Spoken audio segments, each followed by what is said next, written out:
Hello मेरे प्यारे बच्चों। आज हम क्लास 10th मैथ जो आपको 27 फरवरी को बोर्ड एग्जाम पेपर होने वाला है उसके लिए मोस्ट इंपॉर्टेंट 10 लघु उत्तरीय प्रश्नों को लेकर आए हैं जो कि 2 नंबर के हैं। और इन सभी क्वेश्चंस के बेस पर आप सभी और क्वेश्चनों को भी लगाना सीख जाएंगे जिनको हम फुल एक्सप्लेनेशन के साथ समझाने वाले हैं जिससे आपके पूरे चैप्टर के भी रिवीजन हो सके। ये आपका पार्ट 1 का वीडियो है। ऐसे ही सभी क्वेश्चंस को लेकर हम आएंगे जो आपके बोर्ड एग्जाम में हिट होंगे। 4 नंबर के भी क्वेश्चन ला रहे हैं और 6 नंबर के भी क्वेश्चन ला रहे हैं। तो आप इनको देखिए जिनसे आपका बोर्ड एग्जाम में बेहतर से बेहतर स्कोर हो सके। आइए हम पहले क्वेश्चन को सॉल्व करते हैं। देखिए ध्यान से भैया, पहला क्वेश्चन आपका 2025 से पूछा गया है। कह रहा है आभाज्य गुणनखंड विधि द्वारा 96 और 404 का मासा ज्ञात कीजिए। उससे पहले आइए हम जान लेते हैं आभाज्य संख्या किसे कहते हैं और मासा किसे कहते हैं। इनके बारे में थोड़ी सी बातें डिस्कशन लेते हैं। आभाज्य संख्या किसे कहते हैं? ऐसी संख्या जिसके केवल और केवल 2 गुणनखंड हो उसे आभाज्य संख्या कहते हैं। या आपने ऐसे पढ़ा होगा, ऐसी संख्याएं जो एक से कटे और स्वयं से कटे उसे आभाज्य संख्या कहते हैं। तो ऐसी संख्या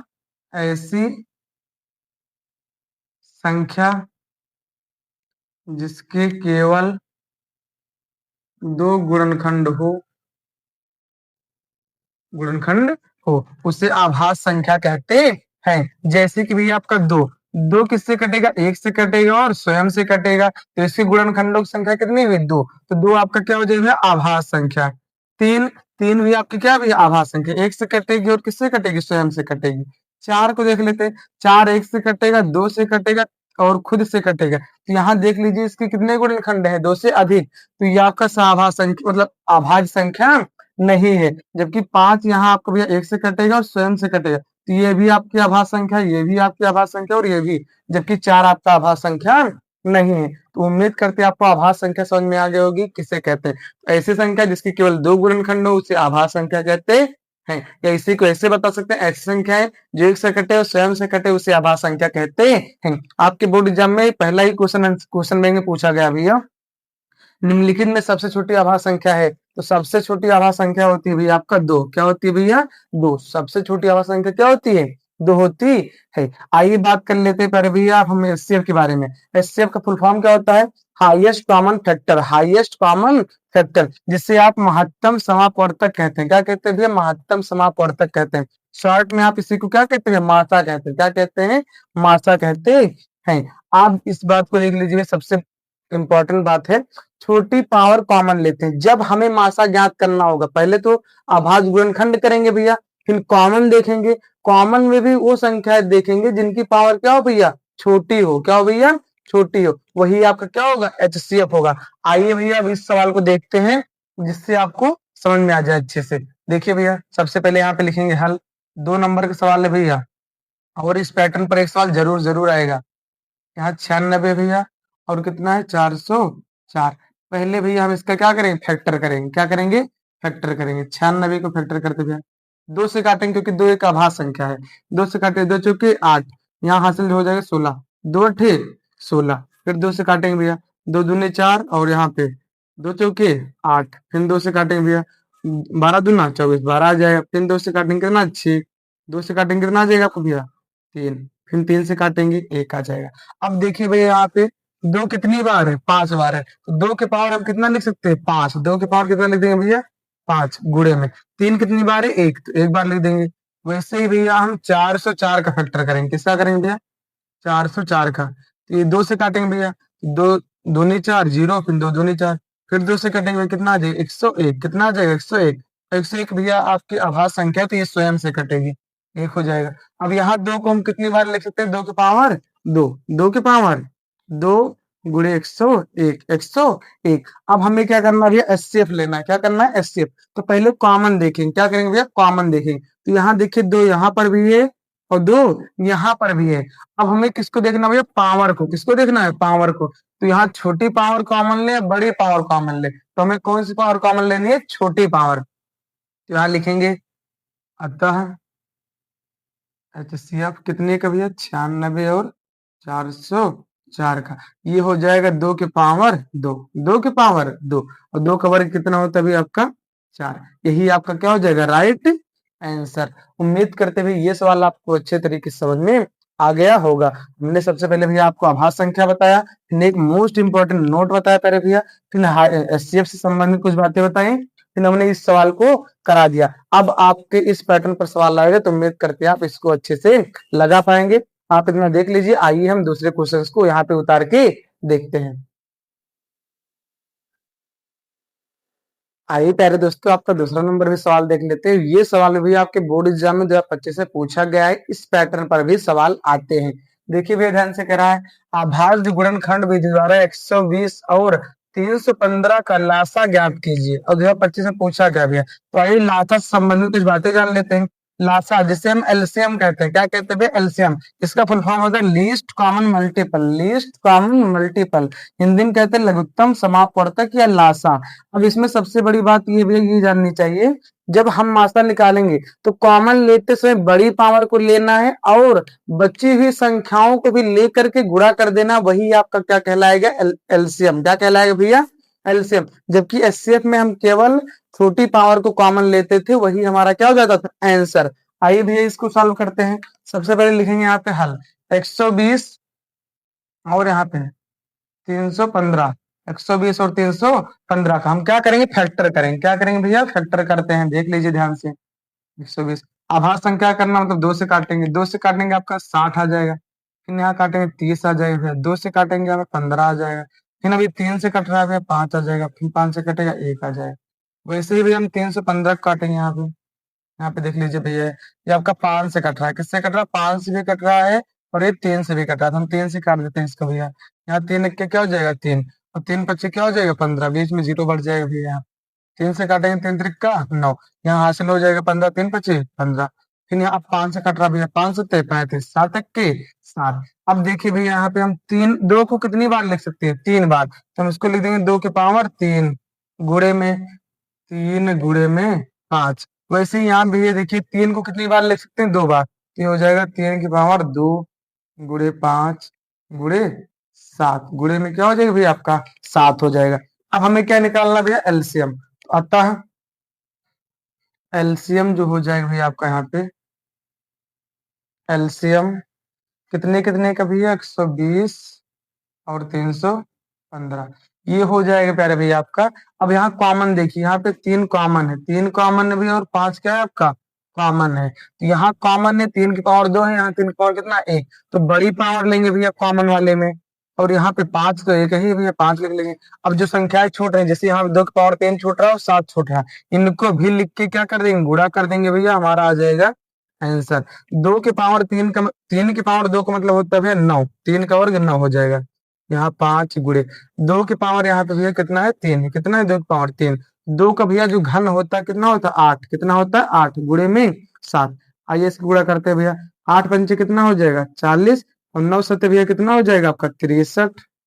फिर अब गुणा करते हैं, 4 3 12 के 2, हासिल लागे 1, और यहाँ 6 चौक 24 1 25, 6 चौक 24 1 क्या हो जाएगा आपको? 25, और ये वाला 0 यहाँ पे उतर जाएगा। यही आपका आ जाएगा भैया आंसर। क्या आ जाएगा आपका? आंसर। तो हमारा 120 और 315 का जो एलसीएम आएगा कितना आएगा भैया? 2520। और ये क्वेश्चन आपके लिए भी, आप कमेंट में इसका जवाब जरूर देना, 92 और 510 का एलसीएम कितना होगा? यह क्वेश्चन 2024 में पूछा गया है। आप इसको उतार लीजिए भैया, एक बार सॉल्व कर लीजिए। आइए हम और क्वेश्चनों को भी देखते हैं अलग अलग टाइप से।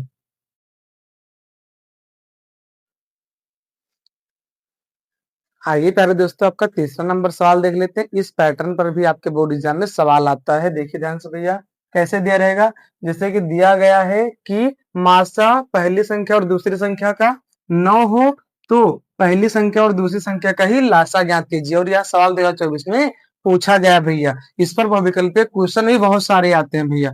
देख लीजिए, उससे पहले सूत्र एलसीएम गुणे एचसीएफ बराबर पहली संख्या गुणे दूसरी संख्या, एक संबंध होता है भैया कि पहली संख्या दूसरी संख्या और लासा और मासा में संबंध होता है कि पहली संख्या गुणे दूसरी संख्या, पहली संख्या गुणे दूसरी संख्या बराबर होगा एलसीएम गुणे एचसीएफ के। यहाँ से हम 4 सूत्र बना सकते हैं भैया। अगर मान लीजिए हमें एलसीएम निकालना है, क्या निकालना है एलसीएम? ये हो जाएगा पहली संख्या गुणे दूसरी संख्या बट्टे में आपका एचसीएफ। क्या हो जाएगा आपका भैया? एचसीएफ। मान लीजिए भैया मुझे एचसीएफ निकालना है आपकी, ये हो जाएगा आपका पहली संख्या गुणे दूसरी संख्या बट्टे में आपका भैया एलसीएम। क्या हो जाएगा? एलसीएम। मान लेते भैया हमें पहली संख्या आपकी निकालना है हमें, कि हो जाएगा एलसीएम गुणे एचसीएफ डिवाइड बाई भैया आपका सेकंड संख्या। यहाँ पे हो जाएगा, मान लीजिए सेकंड संख्या निकालनी है भैया, पहले संख्या पता है कि हो जाएगा एलसीएम गुणे एचसीएफ डिवाइड बाई फर्स्ट संख्या। ये होते भी आपके चार सूत्र जो इससे बनते हैं। तो आइए अब इस सवाल को देखते हैं और आपका पूरा डाउट क्लियर हो जाएगा भैया। यहाँ पर देखिए आपका ये पहली संख्या है, दूसरी संख्या, और ये क्या है, मासा। हमें ज्ञात क्या करना है भैया, लासा ज्ञात करना है। क्या ज्ञात करना है, लासा। तो देख लीजिए भैया, यहाँ पे लिखेंगे हल।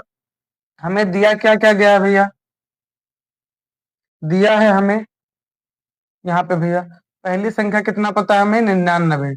दूसरी संख्या भैया हमें कितना पता है यहाँ पे, 153। और हमें एचसीएफ कितना पता है भैया, दोनों संख्याओं का। दोनों संख्याओं का एचसीएफ कितना है भैया, 153। दोनों संख्याओं का है 9। हमें क्या पूछा भैया, एलसीएम। क्या पूछा भैया, एलसीएम। पहली संख्या और दूसरी संख्या का क्या पूछा है, एलसीएम। आइए भैया, चूंकि हम जानते हैं एलसीएम बराबर क्या हो जाए, एलसीएम किसका किसका भैया, 99 और 153 का। एलसीएम बराबर आपका होता है भैया, आप पहली संख्या गुणे दूसरी संख्या डिवाइड बाई एचसीएफ। तो पहली संख्या भैया आपका यहाँ पे कितना है आपके पास, 99। दूसरी संख्या भैया आपके पास कितना है यहाँ पे, 153 डिवाइड बाई एचसीएफ। आपको कितना पता है भैया, यहाँ पे 9। कितना पता है, 9। तो इसको काट देंगे भैया, 9 से यहाँ पे काटेंगे, कितना आ जाएगा, 11। कितना आ जाएगा, 11 गुणे 153। तो इसका गुणा करेंगे भैया, 11 का 33 के 3 हाथ से लगेंगे, कितना आ जाएगा, 3। 11 पचे 55, 3 58, 58 के 8 हाथ से लगेंगे, क्या आ जाएगा, 5। 11 कम 11, 11 5 क्या हो जाएगा आपका भैया, 16। 11 5 क्या हो जाएगा आपका, 16 यहाँ पे। तो ये आपका आ जाएगा 1683। यही आपका क्या हो जाएगा, एलसीएम। क्या हो जाएगा भैया, 99 और 153 का एलसीएम। क्या हो जाएगा भैया आपका एलसीएम। एक क्वेश्चन आपके लिए कमेंट करके जरूर रिप्लाई करना, नहीं तो आप जब आप इसका आंसर देंगे उसके बाद हम इसका सोल्यूशन करा देंगे अगर आपका आंसर गलत रहेगा तब। कह रहा है यदि 26 और तथा 156 का लासा 156 है तो मासा ज्ञात कीजिए। यह सवाल 24 23 और 22 में पूछा गया। यहाँ देख लीजिए भैया, हिंट दे रहे हैं आपको, ये पहली संख्या है, ये दूसरी संख्या है, और यहाँ आपका एलसीएम पता है, हमें इससे ज्ञात करना है। यही वाला सूत्र लगा दीजिए, आपका आंसर आ जाएगा। उम्मीद करते हुए ये सवाल आपको अच्छे तरीके से समझ में आ गया होगा। ये सूत्र इंपॉर्टेंट है, इस पर एक सवाल जरूर जरूर आएंगे आपके बोर्ड एग्जाम में। आइए भैया अब और इससे अच्छे अच्छे क्वेश्चनों को देखते हैं। आइए प्यारे बच्चों, आपका चौथा नंबर सवाल देख लेते हैं। ये सवाल भी बहुत ही अच्छा है और उसको लगाने से पहले हम इन चीजों को जान लेंगे तो ये सॉल्व करना बहुत आसान हो जाएगा। आइए बताते हैं आपको, अपरिमेय संख्या किसे कहते हैं भैया, ऐसी संख्या जिसका पूर्ण वर्गमूल नहीं निकलता है उसे अपरिमेय संख्या कहते हैं। या आपने दूसरे मॉडल पढ़ा होगा, ऐसी संख्या से p बटा q के रूप में नहीं लिखा जा सकता है उसे अपरिमेय संख्या कहते हैं। ऐसी संख्या जिसका पूर्ण वर्गमूल नहीं निकलता है उसे अपरिमेय संख्या कहते हैं। जैसे एग्जाम्पल भैया, √2, √3, √5 और √7 ETC। ये सभी संख्याएं आपकी कैसी संख्याएं भैया, अपरिमेय संख्याएं हैं। और आपके बोर्ड एग्जाम में 1 नंबर के विकल्प पे क्वेश्चन यहाँ से पूछा जाएगा नोट से भैया कि पाई आपकी एक है परिमेय संख्या, अपरिमेय संख्या इनमें से कोई नहीं। तो पाई आपकी एक अपरिमेय संख्या है, जबकि पाई का मान 22/7 आपका एक कैसी संख्या है, परिमेय संख्या है। कौन संख्या भैया, परिमेय संख्या है। आइए इस सवाल को सॉल्व करते हैं भैया। ये सवाल आपके बोर्ड एग्जाम 2024 में पूछा गया, सिद्ध करने वाला सवाल है और इस पैटर्न पर सवाल आते हैं। सबसे पहले यहां लिखेंगे भैया हल। माना जो दिया रहेगा अपरिमेय है उसको हम पहले परिमेय मानेंगे। माना 2√3 एक परिमेय संख्या है। अगर परिमेय संख्या है तो इसे हम p बटा q या a बटा b के रूप में लिख सकते हैं भैया। यहाँ देख लीजिए, इसलिए 2√3 को हम a बटा b लिख सकते हैं। b का मान 0 ना हो, जहां a और b सह अभाज्य संख्या है। कैसी संख्या भैया, सह अभाज्य संख्या है। कैसे संख्या भैया, सह आभाज्य संख्या है। सह आभाज्य संख्या कैसे कहते हैं, जिनका इससे क्या हो भैया, एक हो। अब देख लीजिए इसके बाद भैया, अब ये दो गुणे में है, कहाँ चला जाएगा, भाग में, कहाँ चला जाएगा भैया, भाग में। हमें रूट को एक तरफ करना रहता है और सभी संख्याओं को एक तरफ, तो जो गुणे में कहाँ चला जाएगा, भाग में, तो रूट 3 बराबर लिख सकते हैं a/2b, a/2b। अब देखिए इसके नीचे चला गया, ये आपका परमीय संख्या, तो ये भी आपका क्या होगा, परमीय संख्या। लेकिन हमें इस तथ्य का विरोधाभास होगा कि रूट 3 अपरमीय है, इसलिए ये भी संख्या क्या होगी, अपरमीय। तो हमें हिंदी लिखना पड़ेगा भैया यहाँ पे। यहाँ देख लीजिए भैया, 2 और ए और बी पूर्णांक है, क्या भैया, पूर्णांक है। इसीलिए यहाँ पे हो जाएगा प्यारे भैया आपका जो ये है a/2b एक परमेय संख्या है।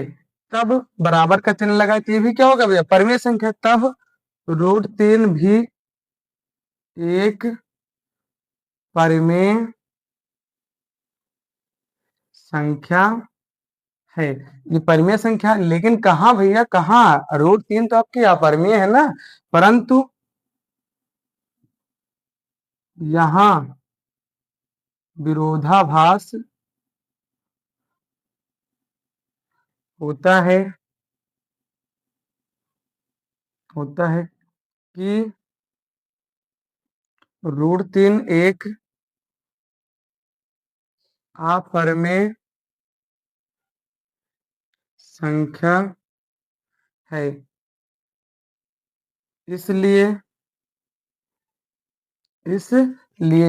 हमारी कल्पना, हमारी परिकल्पना गलत है। हमने तो भैया परमीय माना था, जबकि क्या आपका अपरमीय। अतः हम अतः हमारी कल्पना अतः हमारी परिकल्पना गलत है। इसलिए दो रूट 3 एक अपरमेय संख्या है। यही हमें क्या करना था भैया, सिद्ध करना था। हमें हिंदी वर्ड सिद्ध करने वाले सवाल में ज्यादा लिखना पड़ता है। ये सवाल भैया आपको उम्मीद करते समझ में आ गया होगा। आप परमेय को एक तरफ कर दीजिए, आप परमेय को एक तरफ कर दीजिए, फिर नहीं बराबर तो वो बराबर, फिर लेकिन विरोधाभास हो जाएगा, फिर जो क्वेश्चन में रहेगा वही आ जाएगा। ये सेम सवाल है भैया, सेम टू सेम सवाल है। आप ये 2025 से पूछा गया है, आप इसको जरूर जरूर सॉल्व कर लेना, कुछ करना नहीं भैया। जहां पे 2 2 लिखा है वहां वहां 6 कर देना, आपका ये सवाल भी सिद्ध हो जाएगा। उम्मीद करती ये सवाल समझ में आ गया, और सबसे मोस्ट इंपॉर्टेंट नोट भैया ये भी आपको समझ में आ गया होगा। आइए भैया हम नेक्स्ट क्वेश्चन को देखते हैं, दूसरे टाइप से सवालों को अच्छे तरीके से। आइए प्यारे दोस्तों, आपका 5वां नंबर सवाल देख लेते हैं, और इस पैटर्न पर सवाल आपके बोर्ड एग्जाम में जरूर से जरूर आएंगे, 100% वादा है आपसे। आइए इनको बहुत ही अच्छे तरीके से जानते हैं। उससे पहले, इसको जानने से पहले आपको कुछ बातें बता देते हैं भैया। द्विघात बहुपद किसे कहते हैं, वह बहुपद जिसकी अधिकतम पावर कितनी हो भैया, 2 हो, उसे द्विघात बहुपद कहते हैं। इसका व्यापक रूप होता है भैया आपका ax² plus bx plus c। ये दो घात बहुपद का क्या होता है, व्यापक रूप होता है। अगर दो घात का बहुपद हुए तो उसके शून्यकों की संख्या कितनी होगी भैया, 2 होगी। बहुविकल्पीय क्वेश्चन पूछा गया है, यदि दो घात का बहुपद है, शून्यकों की संख्या अधिकतम होगी 2 3 4, तो कितनी होगी भैया, 2 होगी। कितनी होगी, 2। और एक सूत्र जान लीजिए भैया, जो मूलों का योगफल होता है, जो मूलों का योगफल या शून्यकों का जो योगफल होता है, ये होता है अल्फा प्लस बीटा बराबर माइनस बी अपान में ए।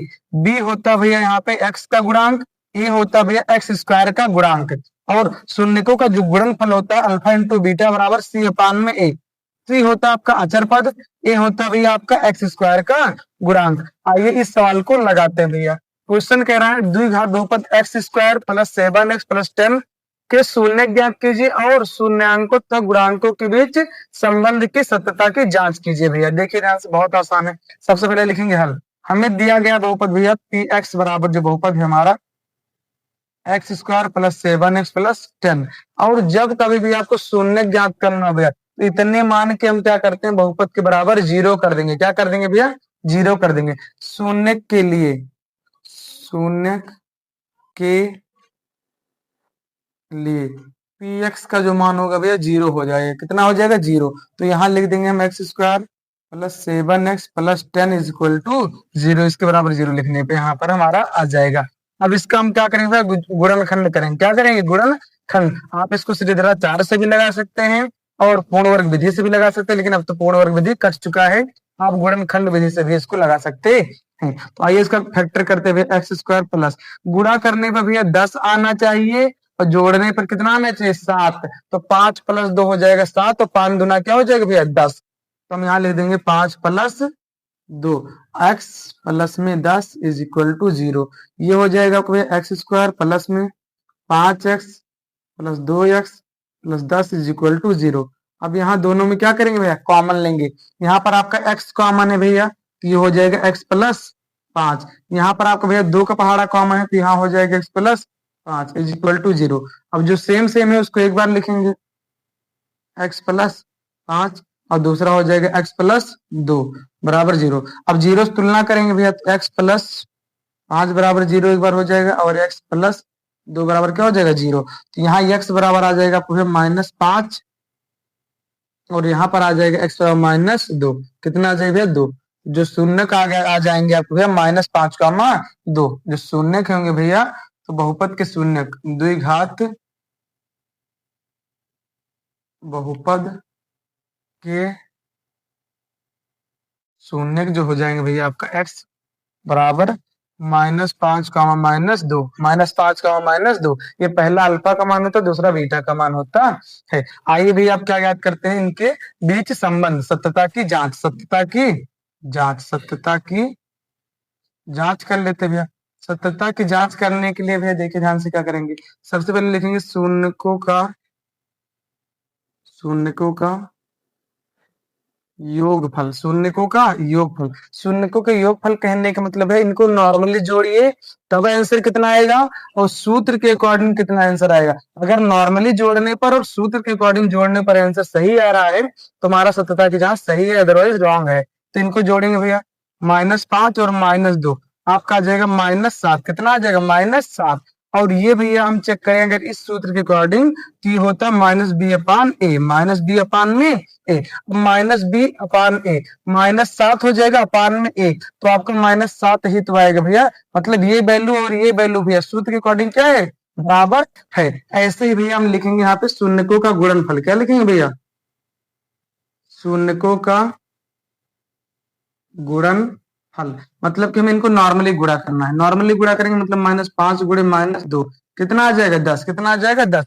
अब इसको चेक करेंगे भैया हम, आ रहा हूँ कि c/a के बराबर है कि नहीं। तो c/a मतलब कि अचर पद भैया और अपान में x² का गुणांक, तो 10/1 आपका 10 ही तो आएगा भैया। तो ये दोनों आपस में क्या है भैया, बराबर। अतः हमारी जो सत्यता की जांच क्या है भैया, सही है। हमने आंसर क्या निकाला है, सही निकाला है। और एक क्वेश्चन भैया आपके लिए जरूर जरूर रिप्लाई करना, ये क्वेश्चन भैया 25, 24, 19 और एनसीईआरटी का है। सबसे बड़ी बात तो यही है, इसमें भी हमें भैया शून्य ज्ञात करना है और क्या बताना, संबंध बताना है। आप जरूर जरूर कमेंट करना। उम्मीद करते हैं ये सवाल आपको अच्छे तरीके से समझ में आ गया होगा भैया। पहले शून्य ज्ञात करते हैं, फिर हम सत्यता की जांच कर देंगे। कैसे भैया, जैसे हमने यहाँ पे बताया है, आप इसको देख लीजिए। आइए चलते हैं और अच्छे अच्छे क्वेश्चनों को देखते हैं अलग अलग टाइप से। आइए प्यारे दोस्तों क्वेश्चन नंबर 6 को देखते हैं। इसमें हम दो चर वाले रैखिक समीकरण से विलोपन विधि द्वारा सवालों को लगाना सीख जाएंगे, जिससे आपका पूरा रिवीजन हो सके। और जो क्वेश्चन कराएंगे, यह क्वेश्चन 2022 में पूछा भी गया था, और इस क्वेश्चन को भी कराएंगे। एक क्वेश्चन आपके लिए देंगे ताकि आप भी प्रैक्टिस कर सके। सभी क्वेश्चन मोस्ट इंपॉर्टेंट है। आइए इनको सॉल्व करते हैं। विलोपन विधि से कैसे हम दो चर वाले रैखिक समीकरणों को हल करते हैं भैया।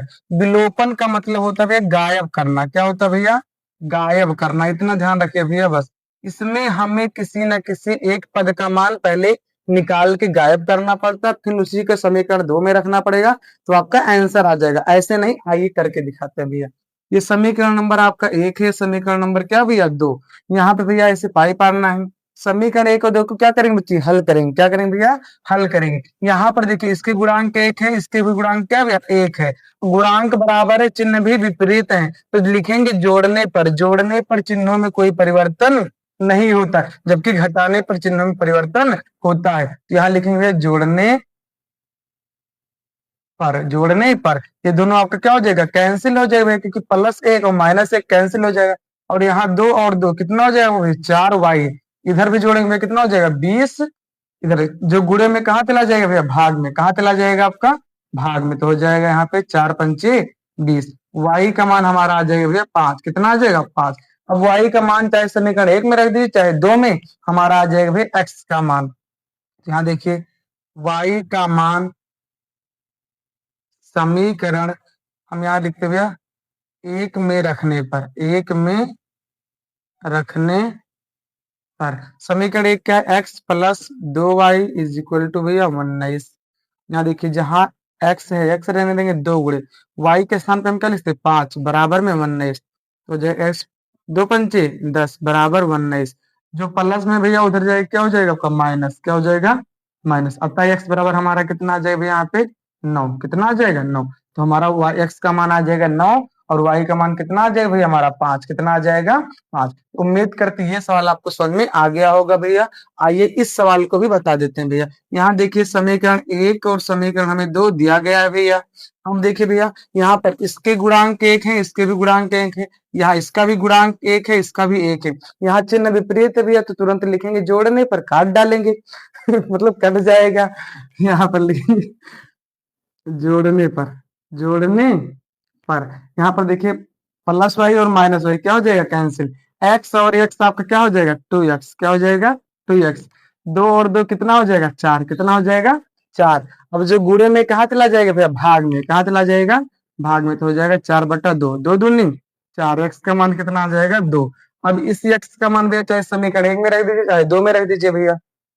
यहाँ पर देख लीजिए x का मान, x का मान समीकरण 1 में रखने पर, 1 में रखने पर तो यहाँ हो जाएगा x प्लस वाई बराबर भैया 2, समीकरण नंबर 1। तो जहां x से वहां क्या लिखेंगे 2 प्लस वाई बराबर 2। इधर प्लस से उधर जाएगा क्या हो जाएगा माइनस, तो 2 माइनस 2, y का मान आ जाएगा आपका 0। यही आपका y हो जाएगा और ये आपका हो जाएगा भैया नेक्स्ट। आपके लिए ये क्वेश्चन है भैया 2025 के बोर्ड एग्जाम में पूछा था। x प्लस वाई बराबर 14, x माइनस वाई बराबर 2, तो x और y का मान होगा। उम्मीद करते भैया अब विलोपन विधि से कोई सवाल आएगा तो आप उनको सॉल्व कर पाएंगे। आइए भैया इसके बाद हम और सारे क्वेश्चनों को भी देखते हैं जो कि इंपॉर्टेंट है। आइए प्यारे दोस्तों आपका 7 नंबर सवाल देख लेते हैं। ये सवाल बहुत ही इंपॉर्टेंट है, आपके बोर्ड एग्जाम में 4 नंबर और 6 नंबर में भी ये सवाल पूछ लिया जाता है। तो आइए इसको सॉल्व करते हैं भैया। कह रहा है आपका समीकरण 2x प्लस 3y बराबर 11 और 2x माइनस 4y बराबर माइनस 24 को हल कीजिए और इसमें m का वह मान ज्ञात कीजिए जिसके लिए y बराबर mx प्लस 3 हो। आइए भैया सॉल्व करते हैं। सबसे पहले लिखेंगे भैया हल। यहाँ पर आपको समीकरण दिया गया 2x प्लस 3y बराबर में 11 भैया, समीकरण नंबर 1 है। दूसरा दिया गया आपको भैया 2x minus 4y is equal to minus 24, समीकरण नंबर भैया क्या है 2। अभी हमने भैया विलोपन बताया था। देखिए दोनों के गुणांक क्या है भैया समान है, दोनों के गुणांक क्या है समान है और चिन्ह लेकिन विपरीत नहीं है। तो चिन्ह विपरीत करने के लिए क्या करते हैं भैया, घटाते हैं। क्या करते हैं भैया, घटाते हैं। यहाँ लिखेंगे घटाने पर, घटाने पर, घटाने पर चिन्ह क्या हो जाएंगे विपरीत हो जाएंगे। क्या हो जाएंगे भाई विपरीत, ये चिन्ह बदल जाएंगे। चिन्ह क्या हो जाएंगे बदल। अब यहाँ पे 2x प्लस में 2x माइनस में क्या हो जाएगा कैंसिल। क्या हो जाएगा भाई आपका कैंसिल। यहाँ पर 4y और 3y कितना y हो जाएगा 7y बराबर में भैया। यहाँ 24 और 11, 24 और 11 जोड़ लेते हुए 5 हो जाएगा और 3 35 हो जाएगा। कितना हो जाएगा 35, 7 बचे 35। तो y का मान कितना आ जाएगा भैया आपका 5। y का मान कितना आ जाएगा 5। अब इसी y का मान चाहे समीकरण आप 1 में रख दीजिए चाहे 2 में रख दीजिए। देखिए भैया ध्यान से y का मान समीकरण 1 में रखने पर, समीकरण 1 आपका क्या भैया यहाँ पे 2x प्लस 3y बराबर में 11 भैया, ये समीकरण नंबर आपका 1 था। तो यहाँ 2x प्लस 3 गुणे y के स्थान पे हम लिख देंगे बराबर में 11 भैया। ये हो जाएगा 2x प्लस 3 बचे 15 बराबर में 11। ये हो जाएगा 2x, यहाँ प्लस भैया उधर क्या हो जाएगा माइनस। क्या हो जाएगा आपका भैया माइनस। अब यहाँ बगल देख लीजिए भैया, ये हो जाएगा आपका 2x, यहाँ माइनस करेंगे 15 में से 11 कितना आ जाएगा -4। और जो गुणे में भैया कहाँ चला जाएगा भाग में, तो हो जाएगा यहाँ पे भैया 2 दूनी 4, x का मान आ जाएगा -2, y का मान आपका आ जाएगा 5 और x का मान आ जाएगा -2। अब देखिए भैया जो पूछा था आपका यम के मान ज्ञात करने के लिए, क्योंकि हम जानते हैं y बराबर हमें कितना पता है यहाँ पे mx+3 हमें यम का मान क्या करना है, फाइंड आउट करना है। तो यम को वैसे ही रहने देंगे। y के स्थान भैया हम क्या लिखेंगे, 5। क्या लिखेंगे भैया, 5। क्या लिखेंगे भैया, 5 बराबर m गुणे x के स्थान कितना है, -2 + 3, ये हो जाएगा 5। यहाँ पे माइनस कितना हो जाएगा, 2m प्लस में 3। ये भैया इधर प्लस से इधर आई क्या हो जाएगा, माइनस। क्या हो जाएगा आपका, माइनस। 5 - 3 बराबर -2m। 5 में से 3 जाए कितना बचेगा, 2 बराबर -2m। अब ये गुणे में कहा जाएगा, भाग में चला जाएगा, तो m बराबर आ जाएगा -2/2, कैंसिल हो जाएगा। यम बराबर कितना आ जाएगा, -1। हमारा यम का मान भैया आ जाएगा -1। यही हमारा हो जाएगा भैया राइट आंसर। उम्मीद करते ये सवाल भी आपको समझ में आया हो। ये सवाल बहुत ही इंपॉर्टेंट है, एक बार जरूर जरूर इसको लगा लेना। आप इसको देख लीजिए। आइए देखते हैं इसका नेक्स्ट क्वेश्चन को, जो कि अच्छे अच्छे सवाल हैं। आइए प्यारे दोस्तों, आपका 8वां नंबर सवाल देख लेते हैं। ये सवाल बहुत ही इंपॉर्टेंट है, इस पैटर्न पर एक सवाल जरूर जरूर देखने को मिलेंगे। इन सवाल को लगाने से पहले आपको ये चीजें पता होगा तो आप और सारे सवालों को भी लगा पाएंगे भैया।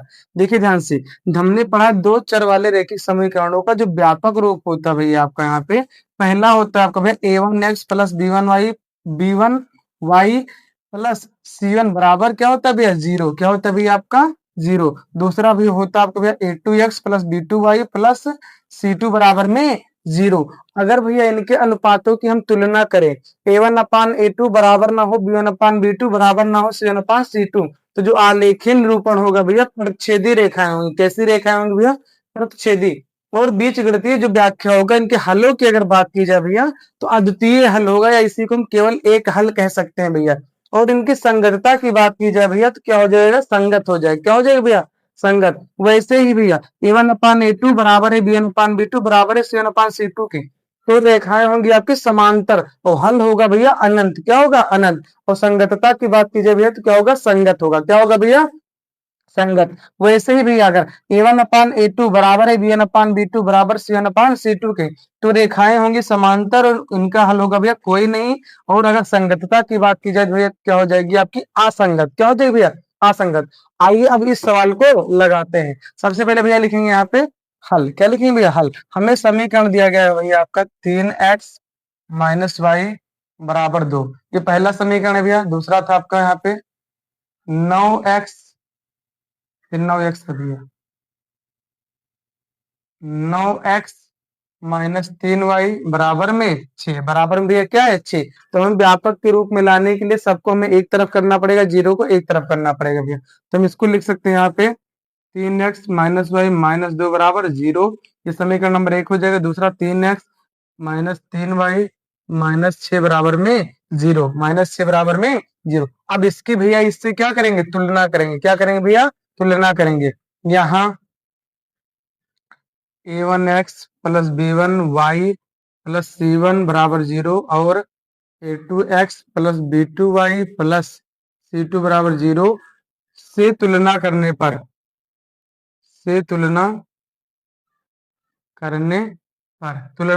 पर हमें भैया यहाँ a1 का मान कितना दिखाई दे रहा है भैया आपका, ये हो जाएगा आपका भैया a1 और ये हो जाएगा आपका b1। तो कुछ नहीं भैया, तो वहां क्या रहता, मतलब एक रहता, तो माइनस लगा -1। और c1 हो जाएगा आपका भैया -2। वैसे ही भी आपका हो जाएगा a2 का मान यहाँ पे आपका 9 और b2 का मान हो जाएगा आपका भैया -3 और यहाँ पे C2 का मान हो जाएगा भैया आपका यहाँ पे -6। अब क्या करेंगे, अनुपातों की तुलना। और हमें क्या बताना, अनेक हल। अगर ये वाली शर्त लागू हो जाती है तो हमारे क्या होगा भैया, ये आपका हो जाएगा अनेक हल के लिए हम दर्शा पाएंगे, अदरवाइज नहीं दर्शा पाएंगे। हमें ये तो प्रूव करना है। तो देखिए भैया, अब लिखेंगे अनुपातों की तुलना करने पर, अनुपातों की कंपैरिजन मतलब तुलना। यहाँ लिखेंगे a1/a2 और यहाँ पे b1/b2 और लिखेंगे भैया यहाँ पे c1/c2। a1/a2, a1 का मान भैया आपके पास कितना है, 3। बटे ए टू का मान कितना 9, इसको काटेंगे कितना आ जाएगा 1/2, 1 बटा कितना आ जाएगा, सॉरी 3, 3 3 9। अब यहाँ पे b1 अपान b2 निकाले भैया, तो -1/-3, माइनस माइनस कैंसिल, 1 बटा कितना आ जाएगा 3। अब c1 अपान c2 निकालेंगे -2/-6, इसको काटेंगे भैया तो आ जाएगा 1/3। हमें दिखाई दे रहा है भैया यहाँ पे a1 अपान a2 बराबर है b1 अपान b2 बराबर है c1 अपान c2 के, इस शर्त पर लागू हो गया। अतः जो हमारा ये दिया गया रैखिक समीकरण है क्या भैया, अनेक हल होगा। अब देखिए भैया यहाँ, अब इसके आगे भैया हम यहाँ देखेंगे। अतः अतः यहाँ पर a1 अपान a2 बराबर है b1 अपान b2 के बराबर है c1 अपान c2 के, इसलिए यह अनेक हल होंगे। यही हमें क्या करना था भैया, प्रूव करना था। अगर हमसे भैया क्या पूछता इसमें, कि पूछता कि कोई हल नहीं है, तो ये वाली अगर कंडीशन लागू हो जाती तब कह देते कोई हल नहीं है। अगर अद्वितीय पूछता ये वाली कंडीशन लागू हो जाती तब कहते हम अद्वितीय हल है। इस पर एक सवाल आएगा भैया, आप इसको जरूर जरूर प्रैक्टिस कर लेना। उम्मीद करते हैं आपको अच्छे तरीके से समझ में आया होगा। आइए भैया अब हम नेक्स्ट क्वेश्चन को देखते हैं। हम चैप्टर वाइज भैया सबको डिटेली बताते हुए चल रहे हैं, ऐसे ही 14 चैप्टर तक हम लोग करेंगे, ताकि आप भैया बोर्ड एग्जाम में 27 तारीख को आपका पूरा रिवीजन भी हो जा रहा है और 27 तारीख को आप अच्छे से बोर्ड एग्जाम में स्कोर कर सके भैया। आइए पहले दोस्तों आपका 9th नंबर सवाल देख लेते हैं, और इस पैटर्न पर भी एक सवाल लाएगा, ये द्विघात समीकरण से लिया गया है। तो इसको सॉल्व करने से पहले आइए भैया कुछ बातें बता देते हैं आपको। तो जो द्विघात समीकरण होता है भैया, वो किसे कहते हैं, वह समीकरण जिसके अधिकतम पावर भैया कितनी हो, 2 हो, उसे द्विघात समीकरण कहते हैं। इसका व्यापक रूप होता है भैया ax² plus bx plus c is equal to 0। ये क्या होता है भैया, द्विघात समीकरण का व्यापक रूप। और अगर पूछे भैया द्विघात समीकरण में मूलों की संख्या कितनी होगी भैया, तो 2 होगी। कितनी होगी भैया, 2। अगर 3 घात करेगा तो 3 होगी, 4 घात करेगा 4 होगी भैया। तो हमें 2 घात का पाना है, कितनी होगी भैया 2। और मूलों का योग का जो सूत्र होता है -b/a, और जो मूलों का गुणनफल होता है c/a होता है। तो आइए अब इस सवाल को देखते हुए, एनसीईआरटी का सवाल है, इसको सॉल्व करते हैं। सबसे पहले लिखेंगे भैया यहाँ पे हल, क्या लिखेंगे भैया, हल। हमें दिया गया 6 plus x minus 2x square equal to 0। हमें इनके मूल ज्ञात करने हैं। तो देखिए भैया सबसे पहले हमें होना चाहिए भैया बड़ी पावर, फिर उसके बाद x, फिर उसके बाद अचल पद। लेकिन यहाँ पे पहले संख्या आ गई, पहले हम इसको सही क्रम में लिखेंगे भैया। Plus x plus 6 equal to 0। ये माइनस आगे ना हो, इसलिए माइनस से क्या कर देंगे, भाग कर देंगे भैया। तो हो जाएगा 2x², जहां प्लस है वहां क्या हो जाएगा माइनस, जहां प्लस है वहां क्या हो जाएगा माइनस, बराबर में 0। अब इसका भैया हम क्या करेंगे, गुणनखंड करेंगे भैया। देख लीजिए गुणा करने पे कितना बचे 12, 6 दूनी 12, घटाने पे कितना आ जाएगा 1। तो 4 से 12 और 4 में से 3 जाएगा 1। तो देख लीजिए भैया यहाँ पे हो जाएगा 2x² minus 4 minus 3x minus 6 is equal to 0। यहाँ हो जाएगा 2x² minus 4x minus minus क्या हो जाएगा आपका भैया plus 3x minus 6 is equal to 0। अब यहाँ कॉमन लेंगे भैया। यहाँ देखिए 2 और x क्या है, कॉमन है, तो 2x कॉमन ले लेंगे यहाँ पे।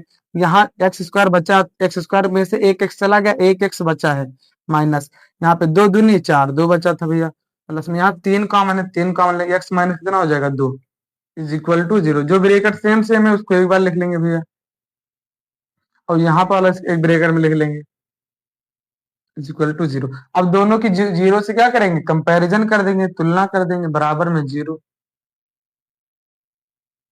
इधर माइनस से उधर जाएगा, क्या हो जाएगा भैया आपका प्लस, क्या हो जाएगा प्लस, एक मूल आ जाएगा आपका 2। यहाँ देख लीजिए भैया, इधर प्लस उधर माइनस, जो गुणे में कहाँ चला जाएगा, भाग में। तो -3 बट्टा कितना आ जाएगा 2, -3/2। अतः कह सकते हैं भैया, अतः अतः द्विघात समीकरण के मूल x बराबर जो होगा भैया आपका यहाँ पे 2 कामा -3/2। उम्मीद करते भैया ये सवाल आपको अच्छे तरीके से समझ में आ गया होगा भैया। आप ये सवाल जरूर जरूर सॉल्व करके कमेंट में जवाब देना। 2025 में पूछा गया है क्वेश्चन है भैया, 4x² प्लस 9x प्लस 5 बराबर 0 के मूल ज्ञात करने हैं, जिस प्रकार हमने यहाँ पे किया। आइए आपको हिंट दे देते भैया। 5 चौक 20, गुणा करने पर आपको कितना आना चाहिए भैया, 20 आना चाहिए। और जोड़ने पर कितना आना चाहिए भैया, 9। कितना आना चाहिए भैया आपका यहाँ पे, 9 आना चाहिए। आपको इसको करना है, आप इसको बताइएगा कि इसका आंसर क्या आएगा। आइए हम नेक्स्ट क्वेश्चन को देखते हैं। आइए प्यारे दोस्तों, आपका 10 नंबर सवाल देख लेते हैं। ये सवाल बहुत ही इंपॉर्टेंट है, एक सवाल जरूर से जरूर देखने को मिलेगा। ये भैया विविध कर पर आधारित सवाल है भैया। तो विविध कर का पहले सूत्र जान लीजिए भैया। डी बराबर होता है B square minus 4ac। D बराबर बी स्क्वायर माइनस 4ac होता है। अगर डी का मान भैया 0 से बड़ा है तो इस मूलों की प्रकृति होगी वास्तविक और असमान होगा। क्या होगा भैया? वास्तविक और असमान। अगर डी का मान 0 के बराबर आ जाएगा तो प्रकृति होगी भैया वास्तविक और क्या होगी भैया? समान। अगर डी का मान निगेटिव में आ जाए, मतलब 0 से छोटा, 0 छोटा निगेटिव होता है, तब उस समय प्राकृत होगी जो आपकी भैया क्या हो जाएगी? काल्पनिक। इसी को हम कह सकते हैं वास्तविक नहीं है। आइए इस सवाल को सॉल्व करते हैं भैया। सबसे पहले लिखेंगे भैया यहाँ पे हल। क्या लिखेंगे भैया? हल। यहाँ दिया गया आपको समीकरण भैया 4x square minus 6x plus 5 is equal to 0। 5 equal to 0। अब भैया जो समीकरण का व्यापक रूप होता है, द्विघात समीकरण का व्यापक रूप, उससे क्या करने पे? तुलना करने पे। A X square plus B X plus C बराबर 0 से तुलना करने पर, तुलना करने पर, तुलना करने पर क्या करेंगे भैया? तुलना करेंगे। क्या करेंगे? तुलना करने पर। तो यहाँ पर ए का मान आ जाएगा आपका भैया 4, बी का मान आ जाएगा -6, सी का मान आ जाएगा 5। अब भैया चूंकि हम जानते हैं डी होता विविध का, डी बराबर B square minus 4ac। B की वैल्यू कितनी भैया? माइनस का भैया आपके पास कितना है यहाँ पे? 6, तो -6 का वर्ग -4। ए का मान भैया कितना है? 4। सी का मान कितना है भैया? 5। -6 का वर्ग कितना होगा भैया? 36। कितना होगा? 36 माइनस 4 चौक 16, 16 पंचे कितना होगा भैया आपका? बताइए कितना होता है? 16 पंचे 80। 16 पंचे क्या हो जाएगा भैया आपका? 80। 16 पंचे क्या हो जाएगा भैया आपका? 80 हो जाएगा। अब इसको माइनस करेंगे भैया। क्या करेंगे? माइनस करेंगे। तो यहाँ पे घटाएंगे भैया। यहाँ पे 10 में से 6 जाए कितना आ जाएगा? 4। कितना आ जाएगा भैया आपका? 4 हो जाएगा। 7 में से 3 जाए कितना आ जाएगा? 4। और ये माइनस में रहेगा। किसमें आ गया? माइनस में। तो यहाँ डी का मान हमारा किसमें आ गया? निगेटिव आ गया। कितना आ गया भैया? निगेटिव। डी का मान आपका आ जाएगा 44, वो भी माइनस में। और जो प्रकृति होगी भैया आपकी, प्रकृति होगी कैसी होगी भैया? काल्पनिक। क्यों? क्योंकि डी का मान भैया क्या है आपका? निगेटिव है। क्या है भैया? निगेटिव। काल्पनिक ऐसे लिखेंगे, फिर गलत होगा। काल्पनिक, इसकी प्रकृति क्या हो जाएगी भैया? काल्पनिक। क्या होगी भैया? काल्पनिक। उम्मीद करते मेरे प्यारे बच्चों आपको भैया हमने पहले चैप्टर, दूसरे चैप्टर और तीसरे तीसरे चैप्टर जो इस थे भैया, यहाँ तक कि हमने भैया मोस्ट इंपॉर्टेंट सभी क्वेश्चनों को चैप्टर वाइज डिटेयली समझ लिया है। इसके सेकंड पार्ट की वीडियो में भैया इसके द्विघात समीकरण के आगे भैया ये सभी 2 नंबर के सवाल थे, इनको देख लिए। ऐसे ही सभी चैप्टरों को देख लेंगे। जैसे 4 नंबर के, 6 नंबर के, एक एक नंबर के सवाल करा ही रहे हैं भैया आपको, ताकि आपका बोर्ड एग्जाम में 27 तारीख को अच्छा सा अच्छा स्कोर कर सके आप लोग। थैंक यू, बाय मेरे प्यारे दोस्तों।